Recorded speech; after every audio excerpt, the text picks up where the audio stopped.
Hello, hi, welcome all the competitive various and would be teachers. This is your Kiran Kodumuru. Welcome back to our content classes.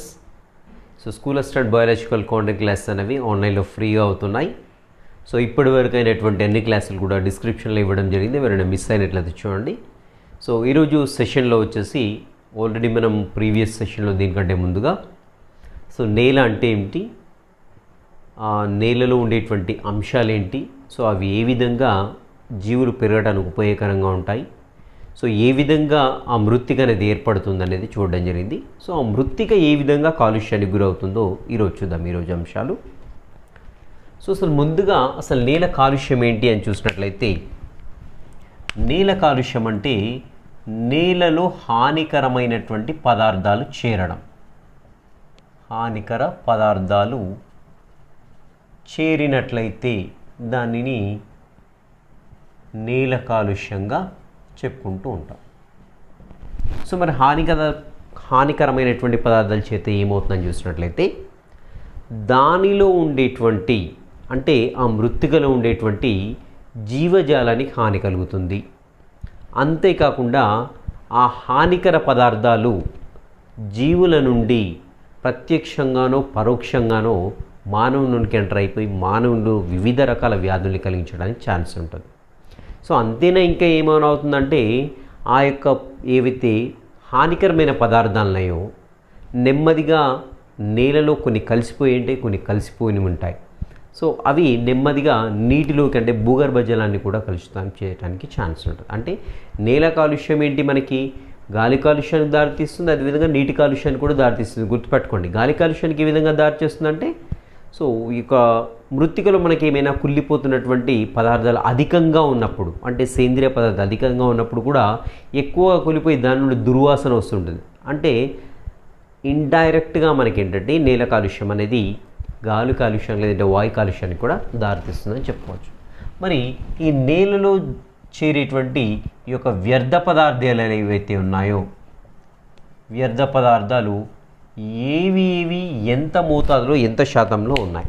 So ఈ వ్యర్థ పదార్థాలన్నీ కూడా ఒక 100% అనుకున్నట్లయితే గుర్తుపెట్టుకోవాలి, దీంట్లో ఏవి ఎంత శాతాన్ని నేల కాలుష్యంని కలుగజేస్తున్నాయి అనే విషయాన్ని ఖచ్చితంగా గుర్తుపెట్టుకోవాలి అభ్యర్థులు. సో ఒకటి వచ్చేసి ఏంటంటే సేంద్రియ పదార్థాలు. సో సేంద్రియ పదార్థాలు ఎంత మేరకు మనకి ఈ యొక్క నేల కాలుష్యాన్ని కలుగజేస్తాయని చూసినట్లయితే 32%. గుర్తుపెట్టుకో తప్పకుండా, రైట్. నెక్స్ట్ కాగితం. సో సాధారణంగా ఇళ్ళలో కానివ్వండి, పట్టణాల్లో కానివ్వండి, కొన్ని రకాల ఆఫీసుల నుండి కానీ మన కాగితాలను వ్యర్థ పదార్థంగా వస్తుంటుంది. సో ఇది వ్యర్థ పదార్థాల్లో 20% ఉంటుంది. గుర్తుపెట్టుకోండి. నెక్స్ట్ వచ్చేసి ప్లాస్టిక్. సో అన్నిటికంటే అత్యధికమైన హాని కలిగించేటువంటి నేల కలుషిత పదార్థం ఏంటి అని చూస్తుంటే ప్లాస్టిక్. ఇది వచ్చేసి మనకి 15% కలుగజేస్తూ ఉంటుంది. వ్యర్థ పదార్థాల్లో నేల కాలుష్యంలో వ్యర్థ పదార్థాల్లో ప్లాస్టిక్ అనేది 15% ఉంటుంది. గుర్తుపెట్టుకోవాలి, రైట్. నెక్స్ట్ చూసినట్టయితే మనకి ఇంకా భవనాలు కూల్చివేసినప్పుడు వచ్చేటువంటి వ్యర్థ పదార్థాలు ఏవైతేనో అవి వచ్చేసి మనకి 8% ఉంటాయి. నెక్స్ట్ సంక్లిష్ట పదార్థాలు ఏవైతున్నాయో సో అవి కూడా మనకి 8% ఉంటాయి. గుర్తుపెట్టుకోవాలి, ప్రతి ఒక్క అంశం యొక్క శాతాన్ని గుర్తుపెట్టుకోండి, ఎందుకంటే ఏ రకంగా వేయడానికైనా ఛాన్స్ ఉంటుంది. నెక్స్ట్ అదేవిధంగా లోహాలు ఎంత శాతం నేల కాలుష్యాన్ని కలుగజేస్తాయని చూసినట్టయితే 7% కలుగజేస్తాయి. నెక్స్ట్ ఇతరాలు ఏవైతే ఉన్నాయో అన్నీ కూడా 5% కలుగజేస్తుంటాయి. నెక్స్ట్ ఇంకా చూసినట్టయితే మనకి వస్త్రాలు కానివ్వండి, వస్త్రాలు వచ్చేసి 2%. నెక్స్ట్ గాజు సంబంధ పదార్థాలు వచ్చేసి 2%. నెక్స్ట్ ఇతర చెత్త అంతా కలిసి కూడా మనకి 1% కలుగజేస్తూ ఉంటాయి. సో అన్ని ప్లస్ చేసినట్టయితే 100% అవుతుంది. ఈ 100% వ్యర్థ పదార్థాల్లో మనకి ఎక్కువగా సేంద్రియ వ్యర్థ పదార్థాలు ఎక్కువగా ఉన్నాయి. చూడండి, 32% ఉన్నాయి. కాగితం వచ్చేసి 20%, ప్లాస్టిక్ వచ్చి 15%. భవనాలు కూల్చివేసినప్పుడు నిర్మాణాలు కూల్చివేసినప్పుడు మనకి 8% వ్యర్థాలు వస్తుంటాయి. చూడండి, ఎప్పుడైనా పాత ఇళ్ళను పడగొట్టినప్పుడు ఇటుకలు కానివ్వండి, సిమెంట్ కానివ్వండి, కాంక్రీట్ కానివ్వండి, దాంట్లో ఉన్న ఇనుము కానివ్వండి, ఇలాంటివన్నీ కూడా 8% ఉంటాయి. సంక్లిష్ట పదార్థాలు వచ్చేసి 8% ఉంటాయి. లోహాలు 7%, ఇతరాలు వచ్చేసి 5%. నెక్స్ట్ వస్త్రాలు లేదంటే పాత బట్టలు ఉంటాయి కదా, ఇవి పడేసినప్పుడు అంత త్వరగా భూమిలో కలిసిపోవు. సో ఇవి వచ్చేసి 2%. అండ్ గాజు అసలు పూర్తిగా ఇంకా కలిసిపోదు, 2%. నెక్స్ట్ చెత్త వచ్చేసి 1%గా ఉంటుందన్నమాట. సో ఇవి ఖచ్చితంగా గుర్తుపెట్టుకోండి, రైట్. నెక్స్ట్ చూసినట్టయితే ఇంకా మరి ఈ యొక్క వ్యర్థ పదార్థాలు ఏవైతే ఉన్నాయో కొన్ని నేలలో కలిసిపోతుంటాయి, కొన్ని ఏమో నేలలో కలిసిపోవు. సో ఇక్కడ చూడండి, మన ఇళ్ళలో చెత్త వస్తూ ఉంటుంది. దానికి ఒక చిన్న ఫార్ములా ఇచ్చాడు. తలసరి తడి చెత్తని ఏ విధంగా క్యాల్కులేట్ చేయాలనేది ఒక చిన్న ఫార్ములా ఇచ్చాడు, అది కూడా గుర్తుపెట్టుకోండి. సో తలసరి తడి చెత్తని ఏ విధంగా క్యాల్కులేట్ చేయాలంటే, మనం ఒక రోజులో విడుదలయ్యేటువంటి తడి చెత్త బరువు బై కుటుంబ సభ్యుల సంఖ్య, కుటుంబంలో సభ్యుల సంఖ్యను వేసినట్టయితే మనకి ఆ యొక్క తలసరి తడి చెత్త అనేది వస్తూ ఉంటుంది. ఫర్ ఎగ్జాంపుల్ ఇక్కడ తడి చెత్త బరువు ఒక డేలో మనకి 60 kgs వచ్చిందని కదా. సో అక్కడ ఇంట్లో వ్యక్తులు వచ్చేసి 6 మంది ఉందనుకున్నాం. సో 6 10 60. సో అంటే తలసరి తడి చెత్త అనేది 10 కిలోలుగా నమోదవుతూ ఉంటుంది. సో ఈ విధంగా మన తలసరి తడి చెత్తని ఈ విధంగా క్యాలిక్యులేట్ చేయడం ఫార్ములా ఇచ్చాడు, అది కూడా గుర్తుపెట్టుకోండి. ఎందుకంటే ఎగ్జామ్ పాయింట్ ఆఫ్ వ్యూలో ఏ విధంగా అడుగుతున్నా ఎవరికి తెలియదు కాబట్టి ఖచ్చితంగా గుర్తుపెట్టుకోవచ్చు, రైట్. సో ఇక్కడ మనకి చెత్తను చూసినట్టయితే 2 రకాలుగా ఉంటుంది, మనందరికీ తెలిసింది. ఒకటి వచ్చేసి బయోడిగ్రేడబుల్ అంటే మనకి ఈజీగా కలిసిపోయేది, అంటే నేలలో కలిసిపోయేటువంటి చెత్త, నేలలో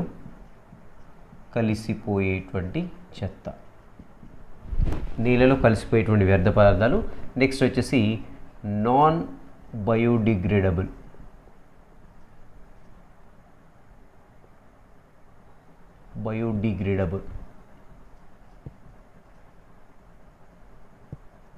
so non biodegradable and biodegradable. So biodegradable అంటే మనకు తెలిసిందే, ఈజీగా అవి ఏంటంటే నీళ్ళలో కలిసిపోతుండే, లైక్ కాటన్ కావచ్చు, లేకుంటే పండ్లు కావచ్చు, లేకుంటే కూరగాయల తొక్కలు కావచ్చు, లేదంటే కాగితం కావచ్చు, లేకుంటే నూలుకు సంబంధించిన వస్త్రాలు ఏవైనా కావచ్చు. ఇలాంటివన్నీ కూడా ఏంటంటే ఈజీగా మనకి ఏంటంటే అవి నేలలో కలిసిపోతుంటాయి. వీటిని ఏమంటామంటే బయోడిగ్రేడబుల్ వేస్ట్, లేదంటే నీళ్ళలో కలిసిపోయే చెత్తగా చెప్పుకుంటాము. నాన్ బయోడిగ్రేడబుల్ అంటే నేలలో కలిసిపోవు, లేదంటే అవి కలిసిపోవడానికి కొన్ని సంవత్సరాలు పడడానికి ఛాన్స్ ఉంటుంది. సో ఉదాహరణకు మనందరికీ తెలిసిందే ప్లాస్టిక్ కావచ్చు, గాజు కావచ్చు, లేదంటే రేడియో ధార్మిక పదార్థాలు కావచ్చు, లేదంటే ఇంకా వ్యవసాయ క్షేత్రాల నుండి వచ్చేటువంటి కొన్ని రకాల ఎరువులు కావచ్చు, నెక్స్ట్ క్రిమి సంహారకాలు కావచ్చు. ఇవి అంత ఈజీగా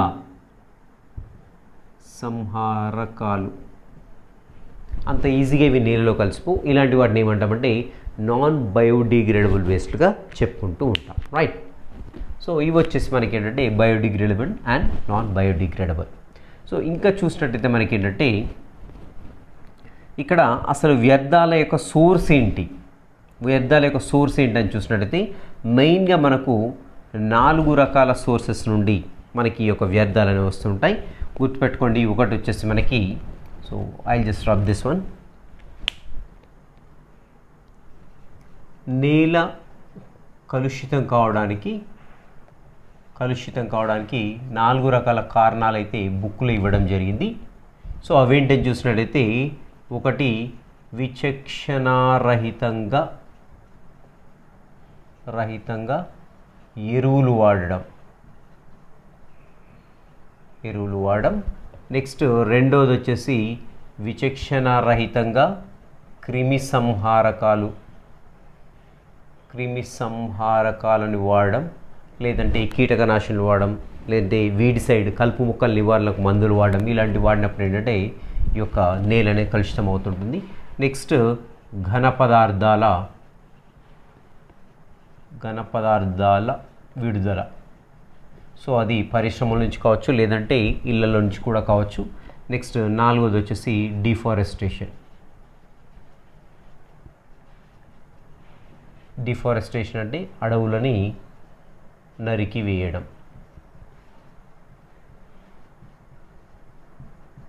అదేవిధంగా పట్టణీకరణ కావచ్చు. నెక్స్ట్ పారిశ్రామికీకరణ. సో ఇవి మేజర్ రీజన్స్ అనమాట నేల కలుషితం కావడానికి ఇచ్చేటటువంటి రీజన్స్. ఫస్ట్ రీజన్ వచ్చేసి చూద్దాము, అధికంగా ఎరువులు వాడడం. సో ఏంటి అధికంగా ఎరువులు వాడడం?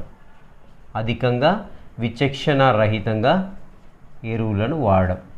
సో మనందరికీ తెలిసిందే ఎరువులు స్పెషల్లీ మొక్కలు పెరగడానికి ఉపయోగపడుతుంటాయి. ఈ ఎరువులు సహజ ఎరువులు ఉంటాయి, అదేవిధంగా రసాయనిక ఎరువులు కూడా ఉంటాయి. సో స్పెషల్లీ ఇక్కడ మనకి రసాయనిక ఎరువులను అధికంగా వాడినప్పుడు నేల కలుషితం జరుగుతూ ఉంటుంది. రసాయనిక ఎరువులు ఏంటి మనకు తెలిసిందే, నైట్రోజన్, ఫాస్ఫరస్, అదేవిధంగా పొటాషియం. ఈ ఎరువుల కోసం మనం ఏంటంటే రకరకాల రసాయన పదార్థాలని వాడుతూ ఉంటాం. ఎస్పెషల్లీ దాంట్లో వచ్చేసి చూడండి అమ్మోనియం నైట్రేట్ వాడుతుంటాం. ఇవి కూడా గుర్తుపెట్టుకోవాలి పేర్లు. అమ్మోనియం నైట్రేట్ దేనికోసం అని చూసినట్టయితే నైట్రోజన్ కోసం అమ్మోనియం నైట్రేట్ని వాడుతూ ఉంటాం. రైట్. నెక్స్ట్ ఇంకా చూసినట్టయితే మనకి ఈ యొక్క ఫాస్ఫరస్ కోసం ఏంటంటే మనము సూపర్ ఫాస్ఫేట్, లేదంటే మనకి ఇంకా చూసినట్లయితే ఫాస్ఫరస్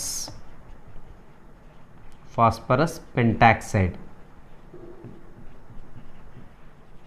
ఫాస్ఫరస్ పెంటాక్సైడ్ని ఫాస్ఫరస్ కోసం అధికంగా ఉపయోగిస్తుంటాం. P2O5 అంటాము. నెక్స్ట్ ఇది వచ్చేసి అమ్మోనియం నైట్రేట్ వచ్చేసి NH4 అండ్ NO3. దీని యొక్క ఫార్ములా గుర్తుపెట్టుకోండి. అండ్ అదేవిధంగా ఫాస్ఫరస్ పెంటాక్సైడ్. ఇక్కడ మీరు ఒకటి గమనించాలి, బుక్లో మనకి ఫార్ములా కరెక్ట్గా ఇచ్చాడు, ఫాస్ఫరస్ పెంటాక్సైడ్ అని ఇచ్చాడు. ఇక్కడ ఫాస్ఫరస్ పెంటాక్సైడ్ అనేది మాత్రం ఇక్కడ ఏదైతే టెక్స్ట్ ఫార్మాట్లో ఇచ్చాడో ఇక్కడ ఫాస్ఫరస్ బదులుగా మనకి పొటాషియం పెంటాక్సైడ్ అని ప్రింట్ కావడం జరిగింది. గమనించాలి అభ్యర్థులు, పొటాషియం పెంటాక్సైడ్ కాదు, ఇది ఫాస్ఫరస్ పెంటాక్సైడ్. సో మనకు ఫార్ములా మొత్తం రైట్గా ఇచ్చాడు, గుర్తుపెట్టుకోండి. నెక్స్ట్ ఇంకా చూసినట్టయితే మనకి అదేవిధంగా పొటాషియం ఆక్సైడ్. పొటాషియం కోసం మనము పొటాషియం ఆక్సైడ్ని వాడుతూ ఉంటాము. So K2O. So potassium oxide కోసం, పొటాషియం ఆక్సైడ్ అనేది మనము మొక్కలకు పొటాషియం అందించడం కోసము వాడుతూ ఉంటాం. సో ఈ విధంగా నైట్రోజన్ కోసము, అదేవిధంగా ఫాస్ఫరస్ కోసము, అదేవిధంగా పొటాషియం కోసము రకరకాల ఎరువుల్ని వాడుతూ ఉంటాం. సో వీటిని విచక్షణారహితంగా వాడినప్పుడు ఏమవుతుంది, నైట్రోజన్ అధికమవుతుంది, అదేవిధంగా ఫాస్ఫరస్ అధికమవుతుంది, అదేవిధంగా పొటాషియం కూడా అధికమవుతూ ఉంటుంది. సో మరి అధికం కావడం వల్ల ఎస్పెషల్లీ చూడండి ఇక్కడ మనకి ఈ ఫాస్ఫరస్ కోసం మనం కొన్నిసార్లు సూపర్ ఫాస్ఫేట్ని వాడుతూ ఉంటాం. సూపర్ ఫాస్ఫేట్ని వాడుతుంటాం. సో ఇలా సూపర్ ఫాస్ఫేట్ని వాడినప్పుడు అత్యధికంగా ఫాస్ఫేట్తో పాటుగా మనకి ఇంకా చూడండి ఇక్కడ ఆర్సెనిక్ భూమిలోకి ప్రవేశిస్తూ ఉంటుంది, అదేవిధంగా లెడ్ ప్రవేశిస్తూ ఉంటుంది, అదేవిధంగా చూసినట్లయితే క్యాడ్మియం కూడా నేలలోకి చేరుతుంది. ఇవి అత్యంత విషపూరితమైనటువంటి పదార్థాలు, గుర్తుపెట్టుకోండి. సూపర్ ఫాస్ఫేట్ వాడినప్పుడు ఫాస్ఫేట్తో పాటుగా మనకి ఆర్సెనిక్, లెడ్, క్యాడ్మియం వంటి విషపూరితమైనటువంటి లోహ సంబంధమైనటువంటి కలుషితాలు అనేవి భూమిలో చేరుతూ ఉంటాయి. చాలా అత్యంత హానికరమైనవి, గుర్తుపెట్టుకోండి. రైట్. సో ఇది సూపర్ ఫాస్ఫేట్ వాడినప్పుడు భూమిలోకి చేరేటువంటి లోహ సంబంధ వ్యర్థ పదార్థాలు. రైట్. నెక్స్ట్ చూద్దాం, ఇంకా మనకి అత్యధికంగా పొటాషియం వాడినప్పుడు ఏమవుతుంది. సో పొటాషియం గురించి మనం పొటాషియం ఆక్సైడ్ వాడుతుంటాం.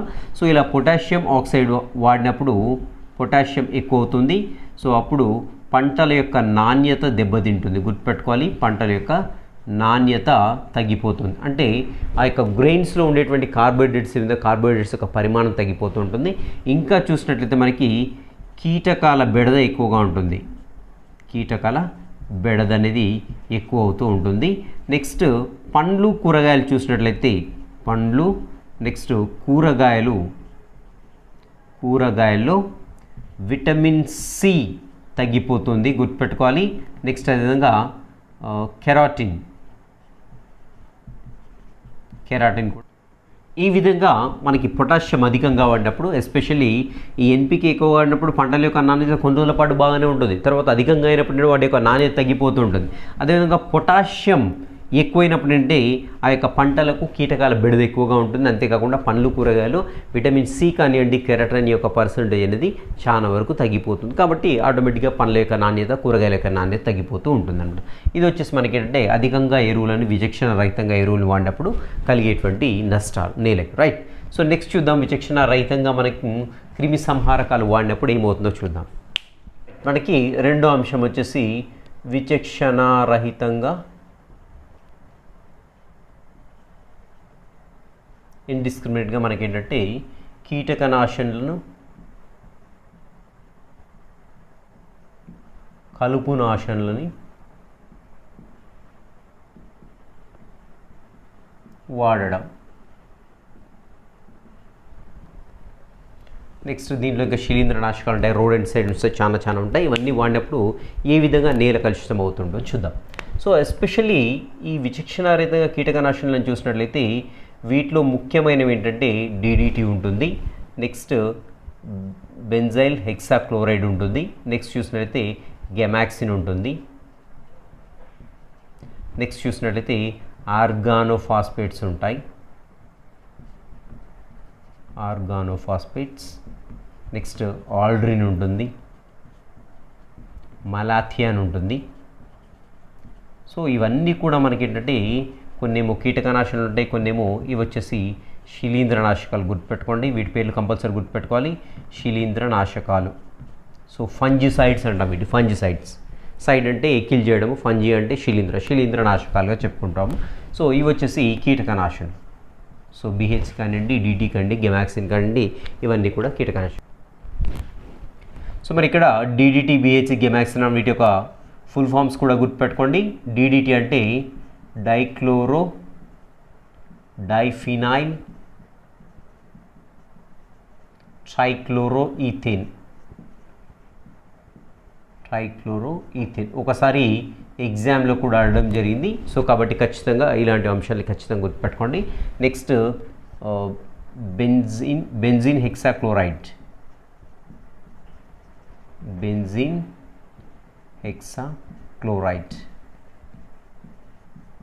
సో ఇవి రెండు కూడా గుర్తుపెట్టుకోండి ఖచ్చితంగా. సో ఇవేంటంటే మన కీటకనాశనలు.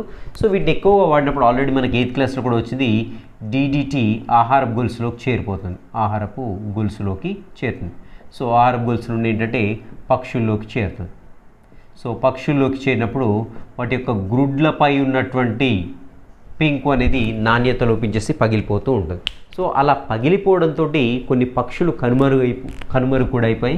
సో వాటికి ఉదాహరణగా మనకి గుర్తుపెట్టుకోండి. సో DDT అధికంగా కావడం వల్ల నశించిపోతున్నటువంటి పక్షుల జాతులు ఏంటని చూసినట్టయితే బ్రౌన్ పెలికాన్,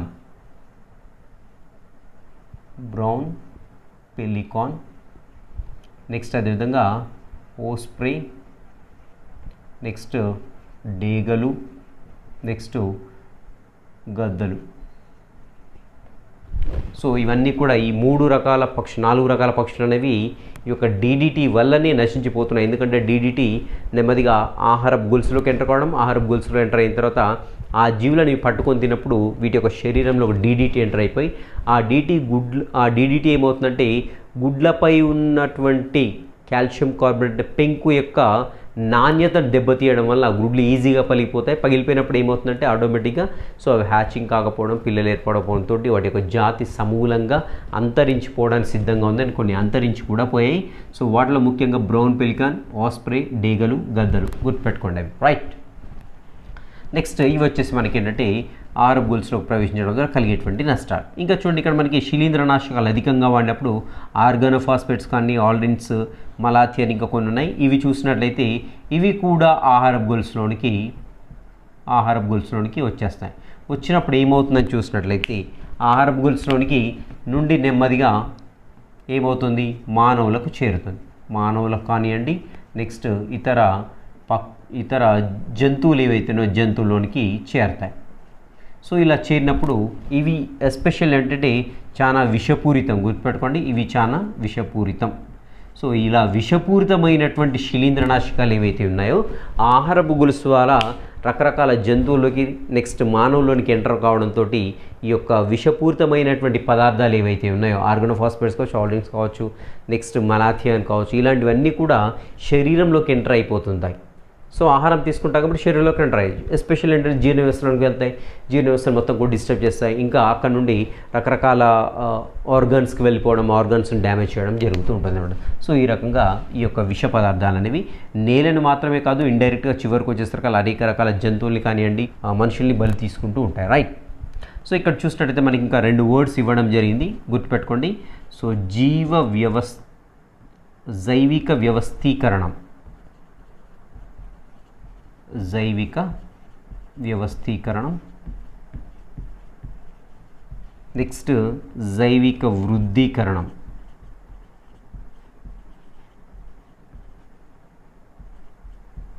ఏంటి ఈ జైవిక వ్యవస్థీకరణం అంటే దీన్ని ఇంగ్లీష్లో బయో అక్యుములేషన్ అంటాం. Bio accumulation. సో ఇది వచ్చేసి బయో మ్యాగ్నిఫికేషన్ అంటాం.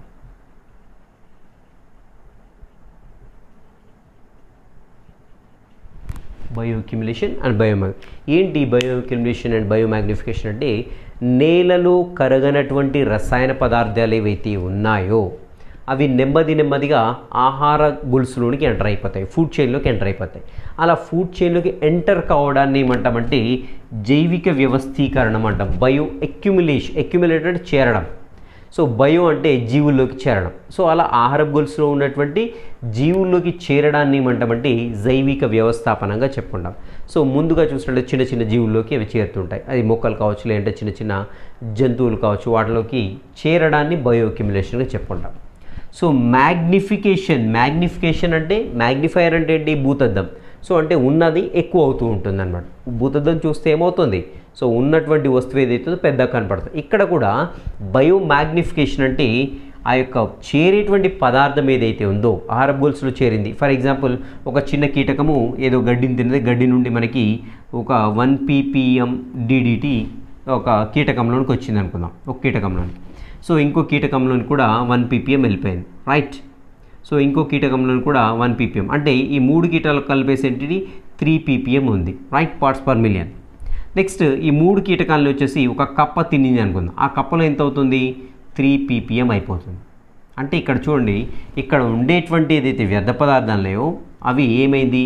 మ్యాగ్నిఫై ఎక్కువైపోయాయి. సో అలా ఇంకో కప్ప ఉంది. ఈ 2 కప్పల్ని ఒక పాము తినింది. పాము తింటే ఏమవుతుంది? ఇక్కడ 6 ppm అవుతుంది. సో అలా ఏంటంటే మనకి ఈ యొక్క ఆహార జాలకంలోకి లేదంటే ఆహార గొలుసులోనికి ప్రవేశించినటువంటి ఏదైతే వ్యర్థ పదార్థం ఉందో, నాన్ బయోడిగ్రేడబుల్ వ్యర్థ పదార్థం ఏదైతే ఉందో అది మొదటగా జీవుల్లోకి చేరనే బయో అక్యుములేషన్గా చెప్పుకుంటాము. ఆహార గొలుసులో క్రింది స్థాయి నుండి పై స్థాయికి వెళ్ళే కొద్దీ దాని యొక్క పరిమాణం అనేది పెరుగుతూ ఉంటుంది. దానిని బయో మ్యాగ్నిఫికేషన్ లేదంటే జైవిక వృద్ధీకరణగా చెప్పుకుంటూ ఉంటాం. సో ఇది వచ్చేసి మనకి విచక్షణ రహితంగా ఈ యొక్క క్రిమి సంహారకాలు వాడటం వల్ల నష్టం. నేల ఈ విధంగా కలుషితం అవుతుంది, అదేవిధంగా జీవజాలం ఈ విధంగా నష్టపోతుంది. నెక్స్ట్ ఘన పదార్థాల విడుదల. మూడోది వచ్చేసి ఘన పదార్థాల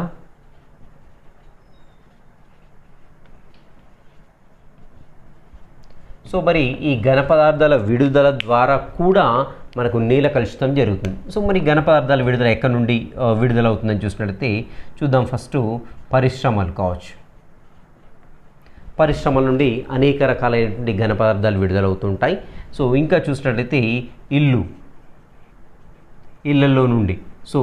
నుండి విడుదలవుతుంటాయి.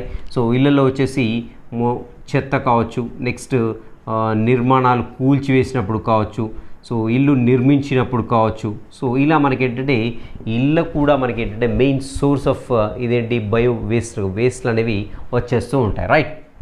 నెక్స్ట్ ఇంకా చూసినట్లయితే హాస్పిటల్స్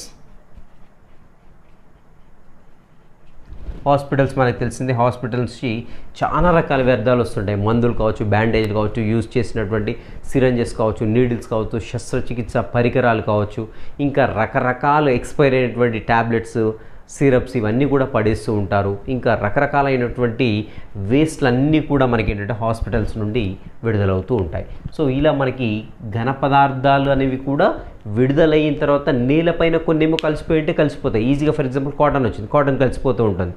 సో అలా కాకుండా మందులు ఉన్నాయి, సో ఆ డ్రగ్స్ ఏవైతే ఉన్నాయో పడేసినప్పుడు దాంట్లోని కెమికల్స్ ఎక్కడికి పోవాలి, నేలలోకి వెళ్ళిపోతుంటాయి. సో నేలలో ఈజీగా కలిసిపోయి వేరే రియాక్ట్ అయినట్లయితే అవి కలిసిపోతుంటాయి. కలవనటువంటి పదార్థాలు ఏమైనా మందుల్లో ఉన్నట్లయితే అవి ఖచ్చితంగా ఇతర జీవుల్లోకి చేరిపోతూ ఉంటాయి. అది నెమ్మదిగా ఏం చేస్తాయి, అక్కడ నుండి మొక్క గ్రహించేస్తూ ఉంటుంది.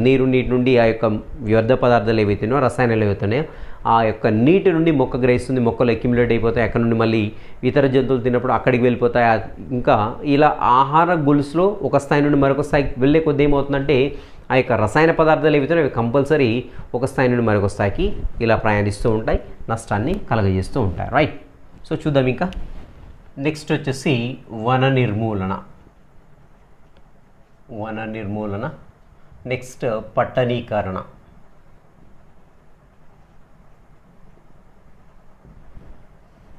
సో వన నిర్మూలన అంటే మనకు తెలిసిందే అడవుల్ని అధికంగా నరికివేసినప్పుడు ఏంటంటే మనకి అది ఆటోమేటిక్గా గాలి కాలుష్యానికి దారితీస్తుంది. ఫస్ట్ ఏంటంటే గాలి కాలుష్యం ఏర్పడుతుంది. సో మరి గాలి కాలుష్యానికి నేల కాలుష్యానికి సంబంధం ఏంటి అని చూసినట్టయితే గాలి కాలుష్యం ఏర్పడినప్పుడు మనకి ఆమ్ల వర్షాలు కురవడానికి ఛాన్స్ ఉంది. రైట్. సో ఈ ఆమ్ల వర్షాలు కురిసినప్పుడు ఇవి నేలలోనికి ఇంకిపోయి అక్కడ ఉండేటువంటి భూగర్భ జలాన్ని కావచ్చు, లేకుంటే మృత్తికను కావచ్చు కలుషితం చేసేసి నేలలో ఉండేటువంటి సూక్ష్మజీవులు చంపేస్తాయి. రైట్. నేలలో ఉండే సూక్ష్మజీవులు చనిపోయినట్లయితే ఆటోమేటిక్గా ఏమవుతుంది, 90% ఆఫ్ ది శిలీంధ్రాలు మనకు తెలిసిందే మొక్కలతో సహజీవనం చేస్తూ వాటికి కావాల్సినటువంటి పదార్థాలను అందజేస్తుంటాయి. సో ఆమ్ల వర్షాలు పడ్డప్పుడు ఏమవుతుంది, ఈ శిలీంధ్రాలు కానివ్వండి, ఇతర సూక్ష్మమైన బ్యాక్టీరియాలు కానీ చనిపోయినప్పుడు మొక్కలు కూడా చనిపోవడానికి ఆస్కారం ఉంటుంది. రైట్. ఇంకా చూడండి, మనకి పశువులను అధికంగా మేపుతూ ఉంటారు. పశువులని అధికంగా మేపడం, నెక్స్ట్ వృక్షాలను నరికివేయడం, పెద్ద వృక్షాలని కలప కోసం నరికివేస్తూ ఉంటారు. రైట్. సో ఎందుకు ఈ వృక్షాలని నరికివేసినప్పుడు ఏమవుతుంది, పశువులను అధికంగా మేపినప్పుడు ఏమవుతుందని చూసినట్లయితే, సో పశువులను అధికంగా మేపినప్పుడు గడ్డిని మొత్తం కూడా గుంజేసి తింటూ ఉంటాయి. మనకు తెలిసిందే ఒక గడ్డిని ఏదైనా గుంజి చూసినప్పుడు చూడండి దాని యొక్క పీచు వేరు వ్యవస్థ అనేది మృత్తికని బిగ్గరగా పట్టి ఉంచుతుంది. బిగ్గరగా ఆ యొక్క నేలను మొత్తం కూడా పట్టి ఉంచుతుంది. ఎప్పుడైనా వరద వచ్చినప్పుడు ఏమవుతుంది, ఆ గడ్డి ఉన్నట్లయితే ఆ మట్టి కొట్టుకొని పోకుండా అలాగే ఉంటుంది. అంటే మృత్తిక క్రమక్షయం కాకుండా గడ్డి కాపాడుతూ ఉంటుంది. అంతేకాకుండా వ్యవసాయం కోసం కావచ్చు, పారిశ్రామికీకరణ కావచ్చు, పట్టణాభివృద్ధి కోసం కావచ్చు, ఈ యొక్క పెద్ద వృక్షాలను నరికి దాని నుండి కలప తీసుకొని వెళ్తూ ఉంటారు. రైట్. సో మరి వృక్షాలు నరికినప్పుడు ఏమవుతుందని చూసినట్టు సేమ్ ఇదే వరద వచ్చినప్పుడు ఏంటంటే వరద నుండి నేల కోతకు గురి కాకుండా వృక్షాలు కానివ్వండి, గడ్డి కానివ్వండి కాపాడుతూ ఉంటుంది. సో ఇలా గడ్డిని కానివ్వండి, వృక్షాలను కానివ్వండి తీసేసినప్పుడు ఆటోమేటిక్గా మనకి ఈ యొక్క క్రమక్షయం, నేల క్రమక్షయం లేదంటే మృతికా క్రమక్షయం అనేది జరుగుతూ ఉంటుంది. రైట్. కాబట్టి వన నిర్మూలని తగ్గించేసి మనకి ఎఫారెస్టేషన్ అంటే వనాల్ని పెంచవలసి ఉంటుంది. నెక్స్ట్ పట్టణీకరణ. మనకందరికి తెలిసింది పట్టణీకరణ అంటే మన గ్రామాల్లో ఏంటంటే ప్రజలు సరిగ్గా వాళ్ళకి పనులు దొరకనప్పుడు పట్టణాలకు వలసిపోవడం, అక్కడ అధికంగా జనసాంద్రత క్రియేట్ అవుతూ ఉంటుంది. సో అధికంగా జనసాంద్రత అయినప్పుడు ఏమవుతుంది, ఆటోమేటిక్గా అక్కడ నుండి వచ్చేటువంటి వ్యర్థ పదార్థాల సంఖ్య పెరిగిపోతూ ఉంటుంది. సో ఇలా అక్కడ నుండి మనకి డిగ్రేడబుల్ వస్తాయి, అదేవిధంగా నాన్ డిగ్రేడబుల్ పదార్థాలు అనేవి వస్తూ ఉంటాయి, వేస్టేజ్ అనేది. సో డిగ్రేడబుల్ అంటే ఆటోమేటిక్గా అవి నీళ్ళలో కలిసిపోతూ ఉంటాయి ఈజీగా. సో దానికి చిన్న కృత్యం కూడా ఇవ్వడం జరిగింది మన టెక్స్ట్ బుక్లో. ఒక డ్రమ్లో మట్టి తీసుకొని దాంట్లో biodegradable and non biodegradable things వేసి సో కొన్ని రోజులు నీరు పోస్తూ ఎవ్రీ 15 డేస్కి ఒకసారి దాన్ని బయటికి తీసి చూసినట్లయితే ఏవి దాంట్లో కరిగిపోతున్న ఈజీగా నీళ్ళలో, ఏవి నేలలో కలిసిపోవట్లేవు మనకి ఈజీగా తెలుస్తూ ఉంటుంది. ప్లాస్టిక్ కావచ్చు, గాజు కావచ్చు, ఇవన్నీ కూడా ఎట్టి పరిస్థితుల్లో నేలలో కలిసిపోవడానికి కొన్ని సంవత్సరాలు లేదంటే అసలు కలిసిపోకుండా కూడా ఉంటూ ఉంటాయన్నమాట. సో ఇక్కడ పట్టణీకరణ చూసినట్లయితే మనకి పట్టణాల్లో మనకి ప్రతిరోజు 50,000 నుండి 80,000 మెట్రిక్ టన్నుల చెత్త ఉత్పత్తి అవుతుంది. మెట్రిక్ టన్నుల వ్యర్థాలు అనేవి బయటకు వస్తుంటాయి. గుర్తుపెట్టుకోండి, ఇది 50,000 నుండి 80,000 మెట్రిక్ టన్నుల వ్యర్థాలు అనేవి పట్టణాల నుండి ప్రతిరోజు కూడా పర్ డే, ఇది గుర్తుపెట్టుకోండి, పర్ డే పర్ డే మనకి బయటికి ఉత్పత్తి అవుతుంటాయి. సో మళ్ళీ ఇలా వ్యర్థాలు వచ్చినప్పుడు ఏమవుతుందని చూసినట్టయితే మనకు తెలిసిందే, రీసెంట్గా హైదరాబాద్లో మూసీ ఈ నదిలో వరదలు రావడం జరిగింది. ఎందుకు మూసీ నది వరదలైందని చూసినట్లయితే ఆ యొక్క కెనాల్స్ ఏవైతే ఉన్నాయో మొత్తం బ్లాక్ అయిపోయాయి. బ్లాక్ కావడం లేదంటే పట్టణీకరణ జరిగినప్పుడు ఏమవుతుంది, ఇండ్లు ఆ యొక్క వాటిని ఆక్యుపై చేయడము, వ్యర్థాలని బయటికి విసర్జించడము, లేకుంటే వ్యర్థ పదార్థాలని దాంట్లో వేయడము. సో దాంట్లో వేసినప్పుడు మనకి ఏంటంటే దాంట్లో నుంచి దుర్వాసన వస్తుంది, అదేవిధంగా వాటర్ ప్రవహించడానికి బ్లాకేజ్ అనేది అవుతూ ఉంటుందండి. సో లేదు బ్లాకేజ్ అయినప్పుడు ఏమవుతుంది, వాటర్ ఇలా ప్రవహించకుండా నెక్స్ట్ ఫిల్ అవుతూ ఉంటుంది, బయటికి వెళ్ళిపోతుంది. అలా మనకి ఏంటంటే ఆ యొక్క పట్టణం అనేది మొత్తం కూడా చాలా ఇబ్బందులకు గురి కావడం జరిగింది. సో అంతేనా అని చూసినట్లయితే ఇంకా డ్రైనేజెస్ ఏవైతున్నాయో డ్రైనేజ్ కూడా బ్లాక్ అవుతూ ఉంటాయి. సో ప్లాస్టిక్ పేపర్లు, ప్లాస్టిక్ కవర్లు, పాలిథిన్ సంచులు తీసుకుపోయి డ్రైనేజ్లో వేసేస్తుంటారు. ఇలా వేసినప్పుడు ఏమవుతుంది, ఆ డ్రైనేజ్ సిస్టమ్ కూడా బ్లాక్ అవుతుంటుంది. ఇంకా డ్రైనేజ్ పైప్స్ కూడా పగిలిపోతూ ఉంటాయి. సో ఇలా రకరకాల మనకి నష్టాలు అనేవి కలుగుతూ ఉంటాయి. ఇంకా చూద్దాం, మనము పరిశ్రమల నుండి మనకి ఏంటంటే అత్యంత విషపూరితమైన పదార్థాలు విడుదలవుతుంటాయి. సో అంత సులభంగా అవి నేలలో కలిసిపోవు. అవేంటి అని చూసినట్లయితే చూడండి, గుర్తుపెట్టుకోండి compulsory, cadmium, next chromium, next sesame, next చూసినట్లయితే ఇంకా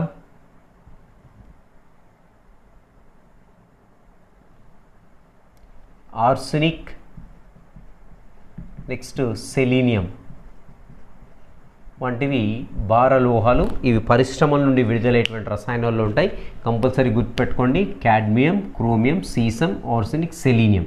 సో వంటి పదార్థాలు ఏంటంటే నేలలో చేరి ఇవి ఈజీగా కలిసిపోకుండా పక్కన ఉండేటువంటి జలవనరులకు కావచ్చు, లేదంటే మొక్కలు పీల్చుకోవడం కావచ్చు, అక్కడ నుండి జంతువుల ఆహార గొలుసులోకి ఎంటర్ కావడం, ఇండైరెక్ట్గా చివరికి వచ్చేసి మానవ జీవితం పైన, మానవ ఆరోగ్యం పైన అత్యంత విషపూరితమైనటువంటి ప్రభావాన్ని చూపిస్తూ రైట్. సో ఇది వచ్చేసి ఈరోజు session. Will meet you in the next session. Till then have a great day.